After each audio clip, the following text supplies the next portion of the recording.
400 د خیبر پښتونخوا تاریخي او سیاسي لحاظ سره انتهایی د اهمیت وړ ضلع ده او د صوبایي دارالحکومت پېښور نه هوشا 30 کیلومتره په فاصله په لور خاته اړخ پرته ده.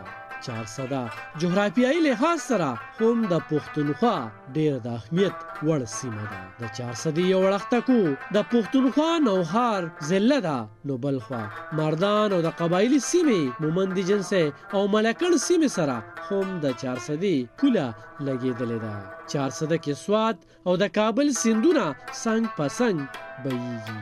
د کمې له وجې چې کو یو خوا دا سیمې د کرکیله په هر موسم کې هر قسمه فصلونه پیدا کولی شي، نو بل خوا یې دغه سیندونو د سیمې ښکلا کې نوره هم اضافه کړې ده. د 400 تاریخ زرونو کاله وړاندې زوړ تاریخ دی او د بود مت په دور کې ګنداره لوی تعلیمي درسګاه په طور منل شوې ده. د 400 پخوانی نوم فشکلاوتی وو، د کمې معنی چې د ګلونو هار ویلی شي.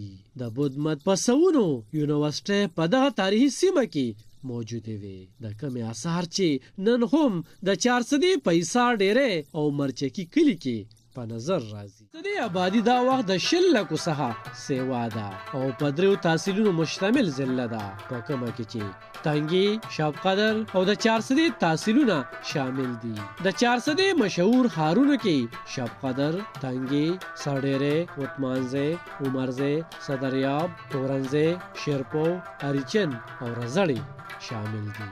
400 کو یو خوا د جنگ آزادۍ نامتو مجاهد پیدا کړي دي، په کومو کې چې حاجی صاحب تورنځې، حاجی محمد امین، مولانا صاحب الحق، شمس الحق افغانی او دغه شان نور ګڼ شمېر نومونه سره مهم سیاسي شخصیات خان عبدالغفار خان المعروف باچا خان، حیات محمد خان شیرپو شهید، خان عبدالولی خان، آفتاب احمد خان شیرپو، ډاکټر خان صاحب، نثار محمد خان، مولانا سنجان شهید نه علاوه د ادب په میدان کې هم لوی نومونه پیدا کړي دي، په کومه کې چې غنی خان، فضل علی فضل درگه، فضل حق شیدا، ډاکټر محمد اعظم، ډاکټر جان زیب نیاز، اکرام الله ګران او نور ډیر ادیبان او د پښتو ژبې نامتو لیکوال شامل دي. 400 سپلې نه یوازې په پښتونخوا کې خوښولی شي، بلکې د 400 سپلې د پښتونخوا نه علاوه د پنجاب، سند او بلوچستان مختلفو سیمو ته هم لیږلی شي.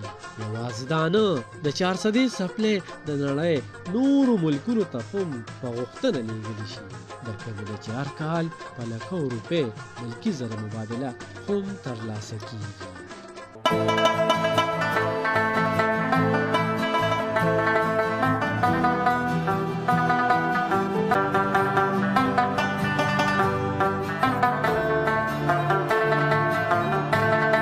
کابل او سوات سیندونه د 400 په ښکلا کې یو په 2 اضافه کړې ده. 400 کې د خیالي جیندي سیندونو غاړې زیاتره شاعرانو په خپلو شعرونو کې هم په سوات سیند د صدریاب په مقام د سیال سپاټۍ مرکز دا وخت د صوبې په ښایسته ځایونو کې شمارل کیږي. د سوات سیند په غاړه د صدریاب د سیال سپاټۍ د مرکز ته د صوبې د مختلفو سیمو نه روزانه په سوونو سیال کوونکي راځي او دلته د سوات سیند د ښکلا نه خوندونه اخلي. سیند په غاړه د صدریاب سیال سپاټۍ د ځای کې د ماشومانو لپاره ټالونه، زانګوګانې، جولې، آسونه او په سیند کې رنګینې کښتۍ هم موجودې دي، په کومو کې چې راغلي سیلانیان په سیند کې د چکرو نه خوندونه اخلي. صدکې د صدریاب سیال سپاټۍ د غزې د خیبر پښتونخوا د سیال سپاټۍ ځایونو کې یادېږي او دلته د سیال سپاټۍ دغه ټول انتظام د دې ځایي خلکو په خپل مدد سره کړی دی، کومې چې د صوبې سیاحت شعبې ته ډېره مرسته ورکړې ده او په زرګو خلک د دغه کاروبار سره خوشحاله ژوند تېروي.